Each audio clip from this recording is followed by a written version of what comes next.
Amados hermanos, vamos a abrir nuestras Biblias en Efesios capítulo 5 y versículo 24.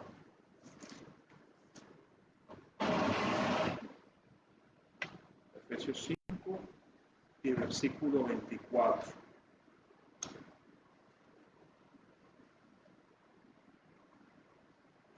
Bueno, vamos desde el 21 para conexión, para el contexto.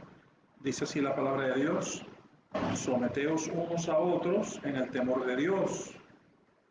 Las casadas estén sujetas a sus propios maridos, como al Señor, porque el marido es cabeza de la mujer, así como Cristo es cabeza de la iglesia, la cual es su cuerpo, y Él es su Salvador. Así que, como la iglesia está sujeta a Cristo, así también las casadas lo estén a sus maridos en todo.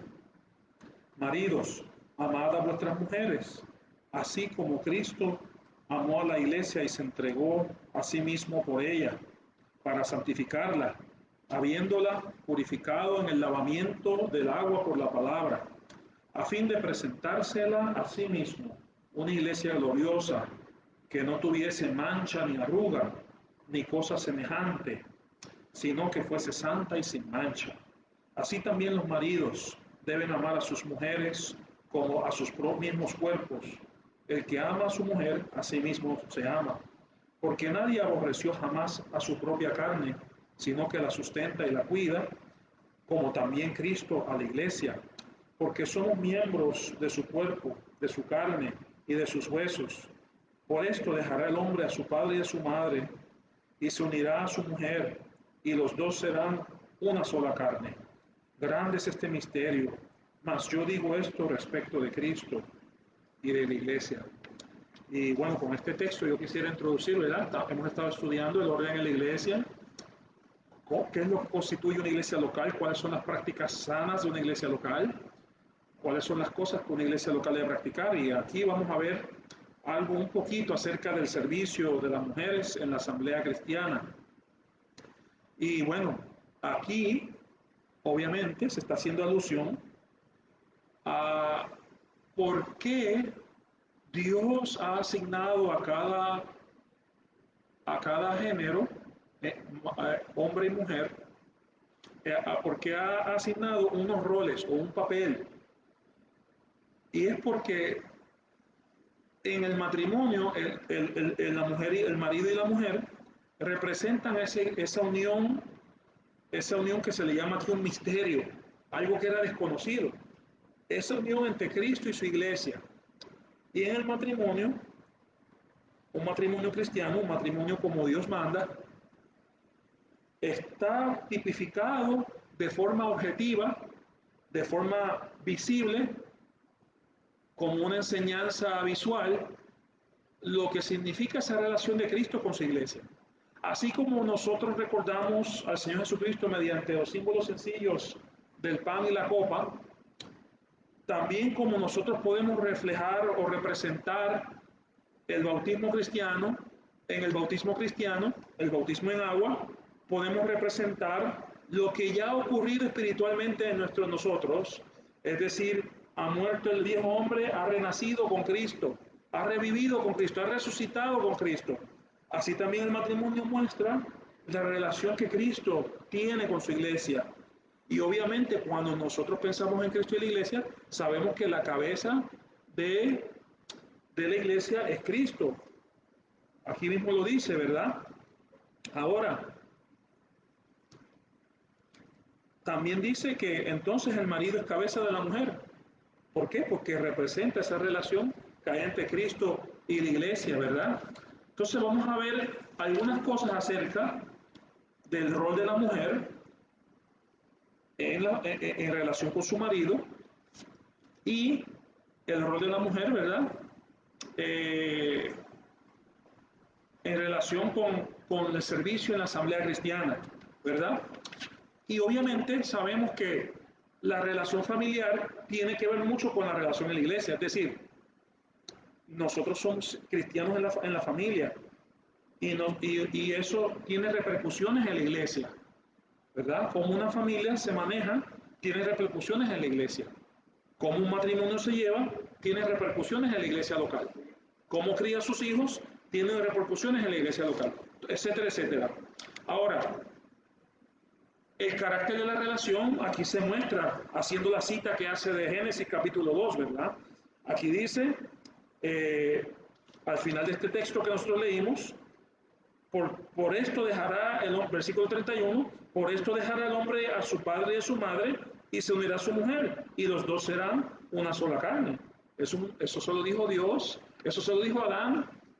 Adán lo dijo cuando recibió a Eva, ¿verdad? Y está haciendo y aquí el apóstol Pablo lo vuelve a citar. Ahora, para aquellos que hoy día dicen, no, pero eso son cuestiones de Pablo, eso son cuestiones del siglo primero, eso es cuestión de los romanos y los griegos, que ellos tenían una sociedad diferente a la nuestra. Hoy en día nosotros hemos aprendido más, tenemos más conocimiento, tenemos más libertades.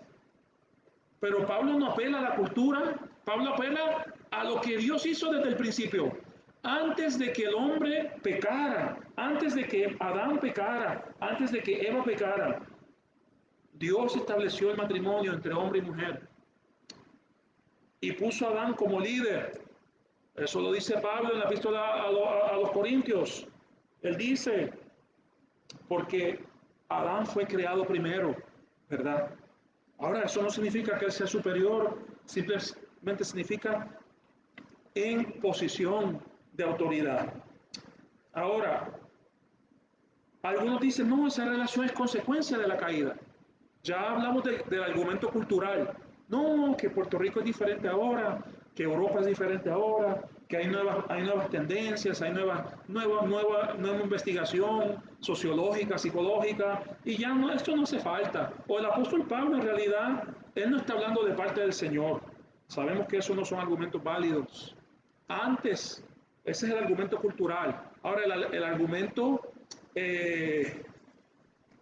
el argumento de que esta relación es así por causa de la caída.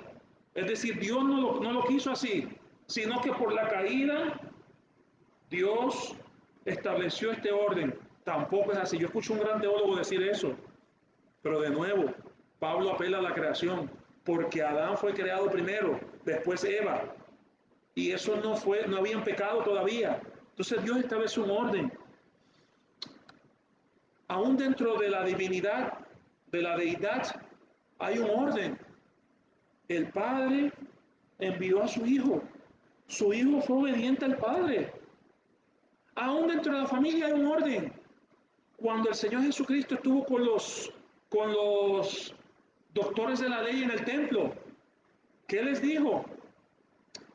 Es necesario, ¿qué le dijo él a José y a María? Es necesario que en los negocios de mi Padre yo esté. Pero se fue y dice la Biblia ahí en Lucas y se sujetó a ellos. Ahora, nadie me puede decir a mí que José y María eran superiores a Jesús. Jesús era muy superior a ellos. Pero ¿cuál era su rol? Su rol era un niño de 12 años y tenía que hacerle caso a su padre adoptivo terrenal y a su madre. Tenía que hacerle caso. Eso no implica inferioridad, ¿verdad? Entonces vemos eso, ¿verdad? Ahora, ¿cuál fue el propósito? ¿Cuál fue el propósito de, de esa relación? Fue que sea una ayuda idónea, ¿verdad? No es bueno que el hombre esté solo. Haré ayuda idónea al hombre. Lo puso ahí para complementar al hombre, para completarlo, porque estaba incompleto. Una vez Adán chequeó todos los animales y le puso nombre, no halló ayuda para él. Y Dios proveyó esa ayuda. No que lo tomó por sorpresa, sino que Dios ya tenía eso en su plan, ¿verdad? ¿Verdad? Dice Génesis, ese texto tan hermoso, lo voy a leer ahorita. Y 1.27, un texto muy importante, ¿verdad? De Génesis. Y creó Dios al hombre a su imagen.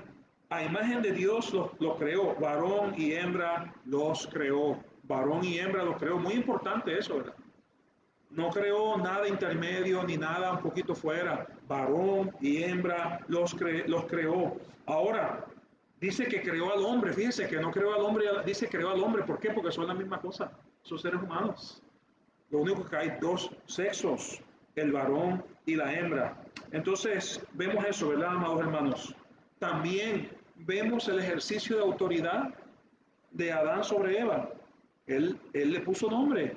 Así como la madre y el padre ejercen autoridad sobre sus hijos. Cuando nace el hijo, no, no, yo quiero llamarme Josías. No, mamá y papá le ponen el nombre. Ejercitan autoridad sobre él. Y él tiene que cargar ese nombre toda su vida. ¿Verdad? Especialmente cuando aquí en Puerto Rico estaban los nombres de almanaque, ¿verdad? Y ese pobre hijo le ponían, ¿verdad? San Eustaquio, ¿verdad? Entonces tenía que cargar, tenía que cargar con ese nombre, pero ahí los padres estaban ejerciendo autoridad sobre su hijo, ¿verdad? El propósito fue que fuera ayuda idónea. Ahora, ¿cuál era el carácter de esa relación también? El propósito era ayuda idónea. ¿Cuál fue el carácter de esa relación? Era una relación de interdependencia. Tanto ella era parte de él como él de ella. Obviamente de él sacaron una costilla y Dios formó a la mujer de parte de, partiendo de esa costilla. Entonces vemos el propósito, ayuda idónea, y vemos el carácter de la relación, no una relación de independencia, sino una relación de unión, de interdependencia uno del otro. Ahora, sabiendo esto en el principio, cómo Dios estableció las cosas, Dios establece la familia como unidad principal de la sociedad, con hombre y mujer, y les dice fructificad y multiplicaos y henchid la tierra, ¿verdad? Y sojuzgarla. Entonces, Él está estableciendo las bases de la sociedad, no solo la sociedad general, pero también más adelante de la comunidad de fe. Así, amados hermanos, entonces qué importante, ¿verdad? Y así fue que Dios lo estableció desde el principio. En la familia, Dios estableció al hombre como líder de su casa, no como macetero de su casa, ¿verdad? No como amo y señor de una esclava, no, como líder, como alguien que debe amar a su esposa como Cristo amó a la iglesia, ¿verdad? Y eso es lo que dice la palabra del Señor. De hecho, el hombre tiene más responsabilidad de mujer en cuanto al liderato. ¿Por qué? ¿A quién Dios le pidió cuentas cuando pecaron? Él no fue donde Eva, primero. ¿A dónde fue? A donde Adán. A pesar de que fue Eva la que comió del fruto primero. Y también en Romanos dice que el pecado entró por un hombre. Por un hombre. No dice por una mujer, por un hombre. Y ahí no se refiere a hombre en el sentido general de la humanidad, se refiere al género masculino. Entonces, eso hay que tenerlo claro, amados hermanos, porque mucha gente malentiende estos mensajes y esta enseñanza, pensando que somos machistas, pensando que queremos cambiar las cosas. No, simplemente queremos con toda humildad y con obedecer lo que el Señor enseña en su palabra, ¿verdad? La mujer sujeta a su marido representa la iglesia en sujeción al Señor Jesucristo, ¿verdad? Y el hombre que ama a su mujer representa el amor que Cristo ejercitó, derramó sobre su pueblo. Y entonces la iglesia, amados hermanos, ha de ser un reflejo de lo que es celestial, así como el tabernáculo y el lugar santísimo, el tabernáculo y en el templo representaban las cosas del cielo en la tierra, con símbolos, con muebles, con diferentes ritos. Así la iglesia local y la familia tienen concordancia, ¿verdad? Dios ha creado la familia y a su vez esa familia es reflejo de la iglesia y Cristo, ¿verdad? Y qué hermoso ver eso. Ahora, cuando nosotros vemos en el mundo nosotros vemos algo muy diferente, ¿verdad? Y no debe ser así. Entonces, eh, y es un reflejo de lo celestial. Ahora, vamos a ver un poquito acerca del puesto de las mujeres. Ya leímos acerca de relación con su marido. Vamos a expandir un poquito sobre eso. Vamos a 1 Timoteo 5:14. 1 Timoteo 5:14. Primera epístola de Timoteo 5:14.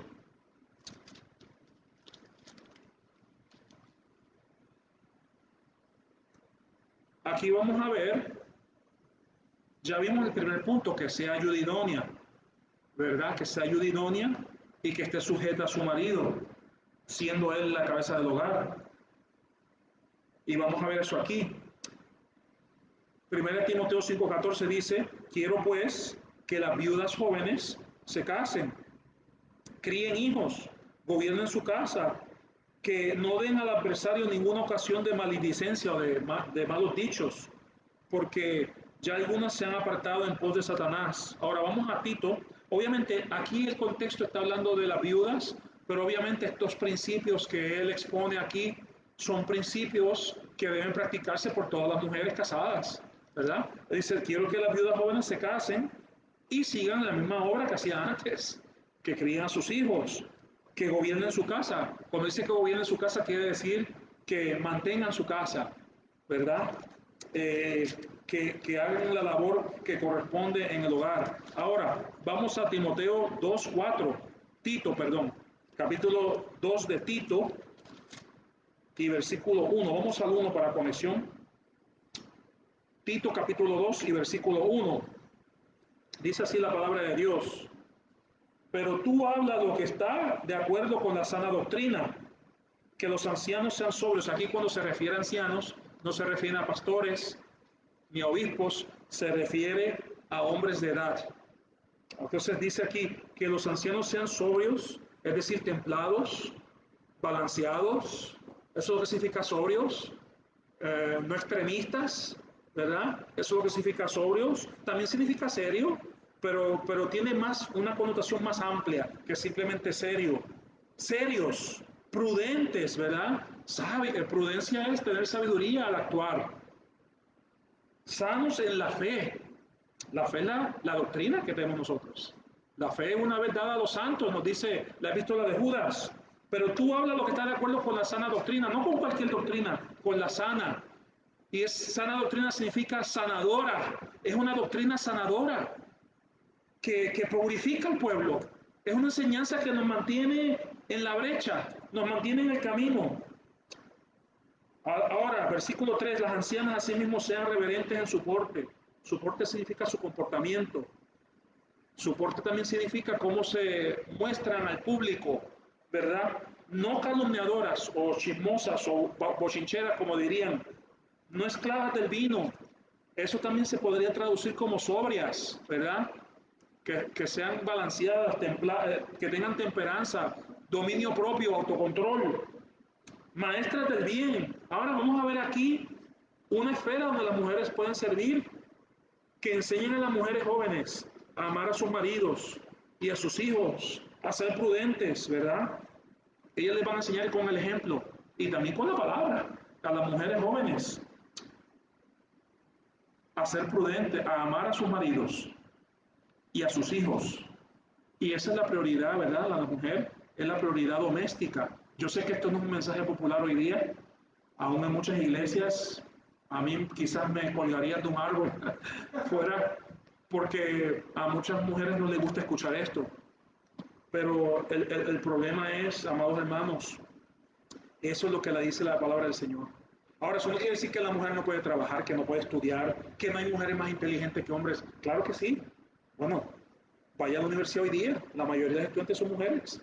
Y los hombres andan corriendo Ford Track, triciclo, ¿verdad? De arriba abajo, yo lo veo todo el tiempo. ¿Por qué? Porque los hombres no están asumiendo su responsabilidad. Y entonces las mujeres tienen que hacerlo. Y eso no quiere decir que aunque los hombres asumieran su responsabilidad, la mujer no puede prepararse, claro que sí. Pero cuál es la esfera y cuál es el lugar más precioso que Dios ha dado a la mujer? Es que sean cuidadosas de su casa, ¿verdad? Buenas, sujetas, buenas, fíjese, buenas, sujetas a sus maridos para que la palabra de Dios no sea blasfemada, para que no se hable mal de la palabra de Dios. Para que cuando la gente diga, ah, pero la iglesia es un desorden, ¿por qué? Porque el hogar es un desorden, porque no hay orden en la casa, ¿verdad? Entonces vemos eso, vemos que esta es la enseñanza que las mujeres ancianas o mayores deben darle a las más jóvenes, ¿ok? Ya leímos también que el propósito, parte del servicio de la mujer, además del servicio en el hogar, es decir, las tareas domésticas, y no hay nada malo con tareas domésticas y tampoco quiere decir que los hombres no pueden ayudar, ¿verdad? ¿Verdad? No, no va a haber una mujer que está enferma y el hombre está ahí tirado en su cama, ¿verdad? Y no puede agarrar una escoba. Eso también está mal. ¿Ok? Entonces, amado hermano, no estamos hablando de eso. Estamos hablando que la esfera principal de la mujer debe ser la doméstica. Fíjense, amados hermanos, que yo leí un poco de la biografía de un actor famoso de los años 80, y él decía que la sociedad ha cambiado mucho desde que sacaron a la mujer fuera de su hogar. Ahora los niños los cuida la tablet, la iPad, la internet, el televisor, los lugares de cuidado. Pasan más tiempo con extraños que con su madre. Y qué pena, ¿verdad? Y muchas veces se hace porque supuestamente no da el dinero. Bueno, ¿por qué no orar al Señor, verdad? Que Él provea. Ahora, claro, si solamente trabaja el varón en el hogar, pues claro, no le va a poder comprar los zapatos que él quiere de la misma marca, pero puede comprarle zapatos. O sea, quizás no pueda ir a viaje a Orlando todos los años, pero quizás pueda darse unos paseitos por las croabas. Ok, entonces, ¿cuál es la prioridad? ¿El hogar y la familia? ¿O darse una vida de lujo en este mundo? ¿Verdad? Y gracias por aquellos que pueden hacer las dos cosas. No estamos hablando de ahora de decir que ser rico es malo y ser... No, los extremos son malos. El rey David decía que Dios lo cuidara de tener demasiado o de tener muy poco. Entonces el Señor va a proveer, amados hermanos, cuando nosotros queremos honrar al Señor, cuando nosotros queremos honrar al Señor, el Señor va a proveer los medios. Él lo va a hacer, ¿verdad? Nosotros somos los que no, pero no se puede, no se puede. Para Dios todo es posible. Y más aún, si Él nos pide que hagamos algo, obviamente Él va a poner los medios. Entonces, amados hermanos, este es el ámbito o el universo donde la mujer debe ser. Qué bonito la familia donde las mujeres ocupan su rol como Dios manda. Y así dice, ¿verdad? La Biblia, la palabra de Dios, que sean cuidadosas de su casa, que enseñen a las más jóvenes a hacer castas. ¿Qué significa castas? Castas significa puras, a que sean puras, no a que sean coquetas, ¿verdad? No a que le den like cuando sus mujeres jóvenes pongan en internet fotos que no deben poner, ¿verdad? Y uno ve mujeres maduras poniéndole like. Eso no es una buena enseñanza, ¿verdad? Entonces, casta significa puras, sujetas a su marido. Dije, hay que obedecer al marido. Hay que obedecer al marido y a pesar de que la mujer debe gobernar en su casa, es decir, ese es el ámbito en el que el Señor le ha puesto una obra muy importante. Eh, Eso no quiere decir que todavía no hay sujeción al marido. Ahora, el gran primer ministro británico Benjamín Disraeli, que fue primer ministro de Gran Bretaña, de Inglaterra, cuando Inglaterra es el país más poderoso del mundo, él dijo esto, él dijo, la mano que mece la cuna gobierna el mundo, la mano que mece la cuna gobierna el mundo. Grandes hombres como él, grandes maestros de la Biblia como él, tuvieron buenas madres. Uno escucha a los hermanos Wesley, su mamá, Susana Wesley, que fue la que les enseñó. Uno ve gente como Timoteo y Tito, y como Timoteo. ¿Quiénes fueron los que enseñaron a Timoteo y Tito la palabra del Señor? La abuela y la madre, Loida y Eunice. Y a mí nadie me puede decir que eso no es una obra tan importante como el que se para a predicar o como el presidente. ¿Cuántas vidas impactó Timoteo? Porque una abuela y una madre se preocuparon por enseñarlo. Entonces, a enseñarle la palabra de Dios, porque desde la niñez has sabido las Sagradas Escrituras, las cuales te han hecho sabio para la salvación. Y le da gracias a Dios el apóstol Pablo, que en Timoteo habitaba la fe no fingida, que habitó también en su abuela Loida y en su madre Eunice. Gracias a Dios por mujeres piadosas. Gracias a Dios por mujeres que son ejemplos. Ahora, qué otro aspecto? Entonces tenemos la sujeción en el hogar, la relación matrimonial que representa la relación de Cristo con su iglesia, y eso es un testimonio muy importante. Ahora vamos a ir acerca de ver algunas cosas acerca de su lugar ya en las reuniones de la Asamblea Cristiana o la iglesia local cristiana. Vamos a 1 Corintios capítulo 14, versículo 34. 1 Corintios 14, 34.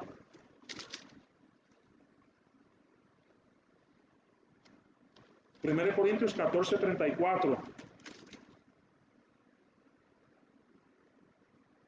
Ahora vamos a la segunda parte del 33, donde dice, como en todas las iglesias de los santos.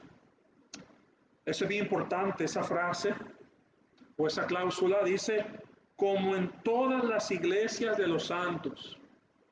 Porque hay quien argumenta que esto que se enseña aquí es solo Corinto, porque en Corinto había desorden, en Corinto había gente hablando en lenguas a lo loco, en Corinto había pecados sin juzgar, sin disciplinar en la asamblea, en Corinto había un festín en vez de la cena del Señor, en Corinto, pero ¿sabe qué? Aquí el apóstol Pablo dice, como en todas las iglesias de los santos. Todos los que en cualquier lugar invocan el nombre de nuestro Señor Jesucristo, Señor de ellos y nuestro. Eso lo dice el primer capítulo. Ahora, versículo 34, vuestras mujeres callen en las congregaciones, porque no les es permitido hablar, sino que estén sujetas como también la ley lo dice, ¿verdad? Y si quieren aprender algo, pregunten en casa a sus maridos, porque es indecoroso que una mujer hable en la congregación. Ahora, algunos de ellos dicen, no, es que había mujeres bochinchando, calumniando, había mujeres hablando lengua fuera de lugar. Pero si ese fuera el caso, ¿por qué no dicen los hombres también? Que los hombres pueden calumniar y las mujeres no. Los hombres pueden hablar en lenguas en desorden y las mujeres no. Ese argumento es completamente ilógico, ¿verdad? Entonces, es lo que llaman absurdo. Entonces, no, vuestras mujeres está en blanco y negro, ¿verdad, amados hermanos? Callen en las congregaciones, porque no les he permitido hablar, sino que estén sujetas, como también la ley lo dice. Cuando habla de hablar, se refiere a la enseñanza, a la instrucción en la iglesia local. No se refiere que ahora, cuando terminamos la reunión y oremos, ella no pueda decirme hola. No, no quiere decir que no puede cantar. No puede decir que no puede decir amén. No quiere decir eso. Quiere decir que en el hablar ella está sujeta al varón, a la enseñanza y a la dirección del varón, ¿verdad? No les he permitido hablar, sino que estén sujetas como también la ley lo dice. Y si quieren aprender algo, pregunten en casa a sus maridos. Ahora, si su marido no es creyente, algunos dicen, bueno, eso es una excepción, ¿verdad? Si no son creyentes, hay otros hermanos, hay padres, hay abuelos, hay tíos, hay pastores, hay ancianos, hay de todo. Se puede predicar, hay de todo un poco. Hay mujeres mayores que saben también. O sea, hay muchos recursos que el Señor ha puesto, ¿verdad? Entonces, eso también existe, ¿verdad?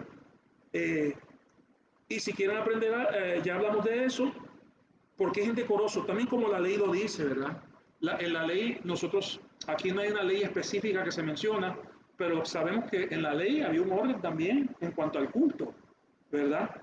Y de nuevo, la sociedad nuestra llama a estas cosas una sociedad patriarcal, es decir, dominada por los hombres. Pero no es que es dominada por los hombres, es una sociedad dominada por Dios. La iglesia no es el mundo. La iglesia no toma sus filosofías y sus enseñanzas del mundo, las toma de la palabra de Dios. Y eso es su silencio. Su silencio es decir, aquí pueden haber hermanas que saben más la Biblia que yo y que son más inteligentes que yo. Pero ¿sabe qué? Su silencio es un gran testimonio de que en la iglesia de Dios está sujeta a Cristo como como la esposa está sujeta al marido, cuando la mujer está sujeta al liderato del varón en la iglesia, está dándole testimonio al mundo y a los de afuera que piensan diferente de que la iglesia está sujeta a Cristo, de que la iglesia se rige en obediencia al Señor. Entonces, amados hermanos, eso es lo que dice la palabra del Señor. Ahora, vamos a ver en cuanto a la enseñanza.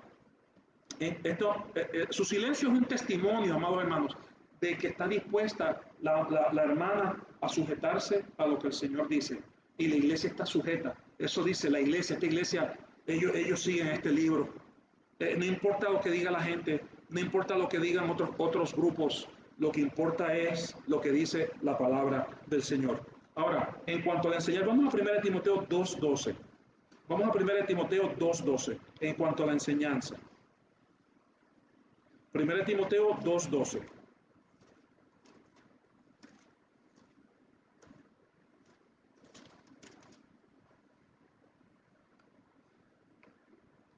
Porque no permito a la mujer enseñar, ¿verdad? Y aquí cuando habla en el capítulo 14, a mi entender, amados hermanos, en el capítulo 14 dice que no es permitido a la mujer hablar en las congregaciones, se refiere a ejercer, hablar en autoridad, como enseñante, ¿verdad? Ya vimos nosotros cuando estudiamos lo que son los pastores o ancianos, vimos que solamente hombres pueden ejercer ese oficio, no porque la mujer sea menos, sino porque es el orden que Dios ha puesto. Entonces, aquí dice la mujer, no, porque versículo 12, porque no permito a la mujer enseñar ni ejercer dominio sobre el hombre, sino estar en silencio. Ahí vemos, entonces, en contexto bíblico, que el hablar de 1 Corintios 14 se refiere al enseñar y ejercer dominio sobre el hombre. A eso se refiere. No es que no puede cantar, no es que no puede decirle, hola hermano, ¿cómo está? ¿Ok? No es que no puede ir a la escuela bíblica y darle clase a los niños. No tiene nada que ver con eso. Tiene que ver a la hora de una reunión oficial de la iglesia, el que no puede ejercer dominio sobre, fíjese que no dice sobre su esposo, aquí dice sobre el hombre. ¿Por qué? Porque los hombres están representando lo que es Cristo y la mujer está representando a la iglesia. Y aquí no es esposo y esposa, sino es varón y mujer. Y cuando es varón y mujer, el varón debe tomar el liderato en la iglesia local. Y aquí él apela a la creación, no a la cultura, no, que los romanos somos así, cuando se convierte, cuando Puerto Rico sea descubierto, cuando América llegue, entonces vamos a cambiar las cosas, ¿verdad? No, porque Adán, él apela, él va a la creación antes del pecado, porque Adán fue formado primero, después Eva, y Adán no fue engañado, sino que la mujer siendo engañada incurrió en transgresión, ¿verdad? Pero se salvará engendrando hijos si permaneciera en fe, amor y santificación con modestia. Ahora, esto de engendrando hijos, la mujer, obviamente vuelve de nuevo, este es un texto difícil, pero vuelve de nuevo al ámbito del hogar. La mujer está en el hogar, tiene sus hijos, está procreando, está cumpliendo el mandato que Dios dijo al principio, fructificaos, multiplicaos y llenad la tierra. Eso es lo que nos dice el Señor. Entonces, ¿a quién está enseñando ella, verdad? En la enseñanza ella está en silencio y en la enseñanza ella no está enseñando públicamente en la iglesia. Ahora, vemos que el dominio de nuevo es su hogar, ¿verdad? Es su hogar, su dominio es su hogar. Hay otra cosa, ¿verdad? Vamos ahora a 1 Corintios capítulo 11. 1 Corintios capítulo 11 y versículo 3. 1 Corintios capítulo 11 y versículo 3. Y estamos hablando del lugar de la mujer en la asamblea cristiana. No es un lugar de inferioridad, es un lugar de gran honor. Es un lugar de honrar lo que el Señor dice. Es un lugar de dar testimonio y de que la gente cuando entre dice, esta gente, ellos son sujetos a lo que la palabra del Señor dice. Ahora, vamos a 1 Corintios 11 y versículo 3. Versículo 2, perdón. Os alabo, hermanos, porque en todo os acordáis de mí y retenéis las instrucciones tal como os las entregué. Versículo 3, pero quiero que sepáis que Cristo es cabeza de todo varón, y el varón es cabeza de la mujer, y Dios la cabeza de Cristo. Aquí ahora el contexto no es matrimonio, aquí el contexto es la iglesia, de nuevo. No es que todo hombre es cabeza de toda mujer, es la representatividad del género masculino y la representatividad, lo que representa el género femenino. ¿Ok? Yo no soy cabeza de la mujer que no es mi esposa. O sea, no, es su esposo su cabeza. Pero en cuanto a la iglesia, estamos siendo ahora varón y mujer. No estamos siendo marido y mujer. Y esa es la diferencia. Sigue el mismo principio, liderato varonil en la iglesia y también en el hogar. Ahora, en la iglesia, obviamente, como hemos estudiado antes, la iglesia está dirigida por varones, ¿verdad? Que son ancianos o pastores. Ahora, pero quiero que sepáis que Cristo es cabeza de todo varón y el varón es la cabeza de la mujer. Entonces aquí él nos va a dar otra enseñanza objetiva, es decir, que se puede ver tangible. Ya vimos la enseñanza objetiva del matrimonio. El matrimonio es una relación aquí en la tierra que representa la relación entre Cristo y su iglesia. La iglesia sujeta a Cristo por amor al Señor, no por obligación, por amor al Señor. Y el varón amando a su mujer como Cristo amó a la iglesia. Ahora vemos aquí la relación en cuanto al orden en la iglesia. Vemos aquí varón y mujer, no marido y mujer, pero varón y mujer. Sigue todavía los dos géneros, masculino y femenino. Y ahora dice que Cristo es la cabeza del varón y que el varón es cabeza de la mujer. Y Dios es la cabeza de Cristo. Cuando dice Dios se refiere al Padre, obviamente. Entonces, todo varón que ora, y aquí ahí está la otra, hablamos del bautismo como una lección objetiva, hablamos de la cena del Señor como lección objetiva, ahora hablamos de el matrimonio como lección objetiva, ahora vamos a hablar de la cabeza física del hombre, la cabeza de la mujer, y la cubierta de la mujer como otra enseñanza acerca de esta verdad. Y dice aquí, todo, versículo 4, todo varón que ora o profetiza con la cabeza descubierta afrenta su cabeza, pero toda mujer que ora o profetiza con la cabeza descubierta afrenta su cabeza, porque lo mismo es que se hubiese rapado. Porque si la mujer no se cubre, que se corte también el cabello. Y si él es vergonzoso a la mujer, cortarse el cabello o raparse, que se cubra. Ahora vamos a ver la imagen, versículo 7. Porque el varón no debe cubrirse la cabeza, pues él es imagen y gloria de Dios. Pero la mujer es gloria del varón. De nuevo, esto es representatividad. No es que la mujer no fue hecha a imagen de Dios y solo el hombre. Ambos fueron hechos a imagen de Dios. Eso lo enseña como Génesis capítulo 1. Varón y hembra los creó, a imagen de Dios los creó. Aquí estamos hablando de representatividad. ¿Qué representa cada uno en esa imagen? De la cabeza descubierta y de la cabeza cubierta. Porque el varón no debe cubrirse la cabeza porque es la imagen. Es decir, la cabeza no está cubierta porque en la reunión de la iglesia debe verse la gloria del Señor. Y la cabeza del hombre representa, no es que es, representa la gloria de Dios. Y la mujer es gloria del varón. ¿Y qué le pasa con la gloria del hombre? Debe ser cubierta. La gloria del hombre debe ser cubierta para que la gloria de Dios esté descubierta, ¿verdad? Porque el varón no procede de la mujer, sino la mujer del varón, ¿verdad? Es decir, ¿de quién procede? Aquí vuelve a la creación. ¿A quién le sacaron la costilla? Adán. Por eso dice que la mujer procede del varón. Ahora, versículo 9. Y tampoco el varón fue creado por causa de la mujer, sino la mujer por causa del varón, para hacer ayuda idónea. Aquí está toda esa enseñanza. Versículo 10. Por lo cual la mujer debe tener señal de autoridad sobre su cabeza, por causa de los ángeles. Sabemos que hubo ángeles que se rebelaron en contra de Dios. Los ángeles en el cielo están observando la iglesia de Dios y se maravillan de la gracia de Dios. ¿Y sabe qué? Ellos observan a una mujer cubierta y dicen, está sujeta. Está representando la gloria del hombre cubierta, la gloria de Dios descubierta y está viendo la obediencia que hay a Dios primeramente, porque Dios es cabeza de todo. Dios es cabeza de Cristo, Cristo es cabeza del hombre y el hombre es cabeza de la mujer. Ese es el orden, ¿verdad? ¿Cristo es menos porque Dios es su cabeza? No, no es menos, no es menos. Sabemos que Dios y Dios el Padre y Cristo son de una misma sustancia, son un Dios. Entonces vemos eso, ¿verdad? Ahora vemos el propósito, como yo dije antes, el propósito. ¿Cuál fue el propósito? Que fuera ayuda idónea. Lo vemos en el versículo 9. Y tampoco el varón fue creado por causa de la mujer, sino la mujer por causa del varón. Por lo cual la mujer debe tener señal de autoridad sobre su cabeza por causa de los ángeles. Los ángeles observan también el orden en la iglesia. Pero en el Señor, ahora aquí viene la igualdad. ¿En qué sentido somos iguales ante Dios? No en el rol ni en la obra que nos corresponde en la iglesia, sino el mismo valor como seres humanos y como redimidos pueblo de Dios ante el Señor. Versículo 11, pero en el Señor ni el varón es sin la mujer, ni la mujer sin el varón. Porque así como la mujer procede del varón, también el varón nace de la mujer, ¿verdad? No Adán, obviamente, pero los demás. El varón nace de la mujer. Pero todo procede de Dios. Dios es el que hizo todo esto. Dios es el que nos creó. Dios es el que establece este orden para que Él, en última instancia, sea glorificado.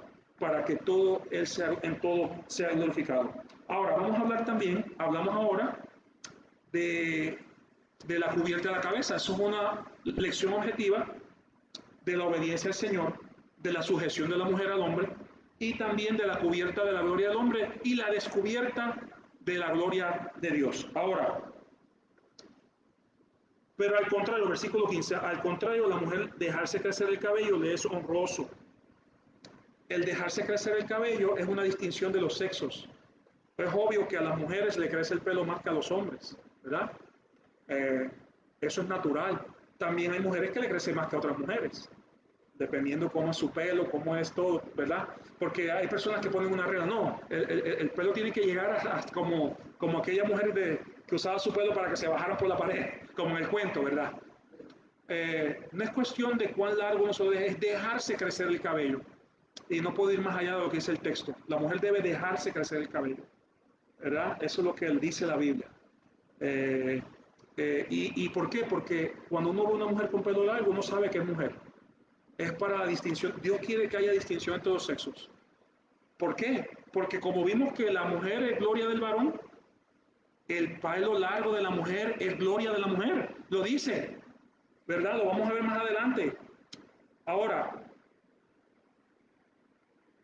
dice aquí, la naturaleza, versículo 13, perdón. Juzgad vosotros mismos, ¿es propio que la mujer ore a Dios sin cubrirse la cabeza? La naturaleza misma no nos enseña que al varón le es deshonroso dejarse crecer el cabello.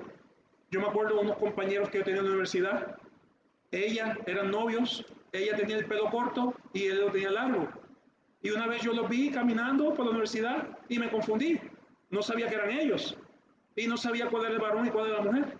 ¿Verdad? Entonces es muy importante. Al hombre dejarse crecer el cabello es deshonroso. Deshonroso.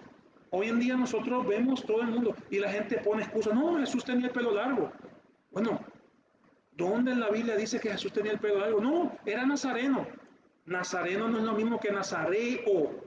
Nazareo era un voto que hizo Samuel, que hizo Sansón, que era un voto especial para ciertos hombres, para ciertos servicios.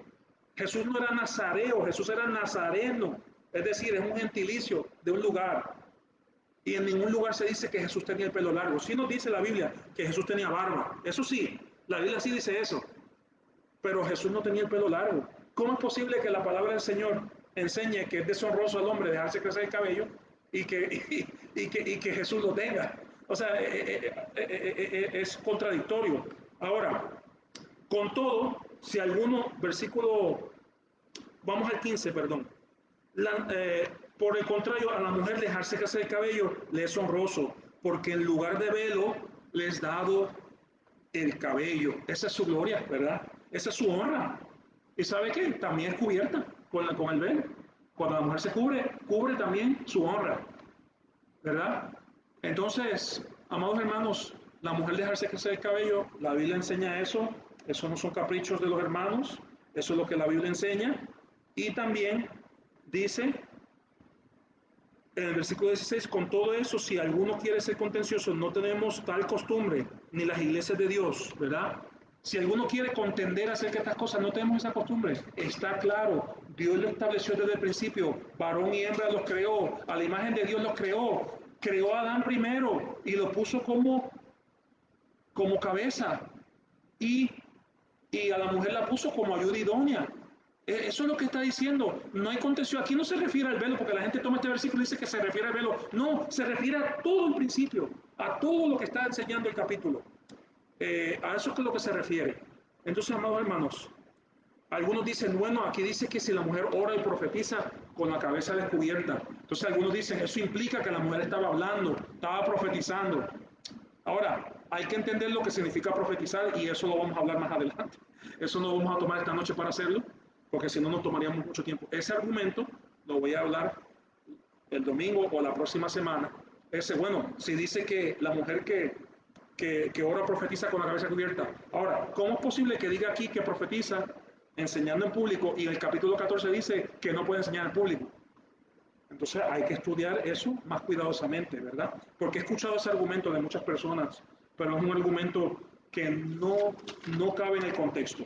Ahora, la esfera de servicio, ya nosotros leímos que el gobierno de su casa, los quehaceres de su casa, eh, eh, el gobierno de su casa, y esa es lo que es esfera de servicio lo vamos a hablar Dios mediante en nuestra próxima reunión. Vamos a orar. Nuestro Dios y Padre, te damos gracias una vez más por tu palabra. Ayúdanos, Padre, a ser obedientes a ella y también a no temer a lo que pueden decir otros, sino a sujetarnos a lo que enseña tu palabra. Padre, gracias porque a cada uno de nosotros tú nos has dado un rol, nos has dado dones y nos has dado una responsabilidad para mostrar y anunciar las virtudes de aquel que os libró de las tinieblas a su luz admirable, aquel que nos ha puesto aquí para dar testimonio de la luz, la lumbrera de tu palabra, de lo que enseña, para enseñar y dar testimonio al mundo de que la iglesia es la casa de Dios, de que somos parte del reino de Dios. Y, amado Padre, te damos gracias. Ayúdanos a hacer esa luz. No por creer superioridad sobre otros, sino porque te amamos a ti, porque queremos honrarte a ti, porque queremos ser un contraste con lo que hay en este mundo, que es totalmente opuesto, que está revirtiendo los roles, que está revirtiendo aún lo que es hombre y mujer, Padre, que está denigrando a la mujer, sacándola a un lugar que no le corresponde, Padre. Y también a los hombres que asumamos nuestra responsabilidad, que nos preparemos para ser líderes, que nos preparemos para ser buenos esposos, buenos hijos, que amemos a nuestras mujeres, que amemos y honremos a nuestras madres, que tratemos con respeto y pureza a las jóvenes. Oh Padre, que nosotros podamos ser un contraste con lo que vemos en el mundo. Y así, Padre, te damos gracias por tu palabra. Pedimos tu misericordia, camino a nuestros hogares. En el nombre del Señor Jesucristo.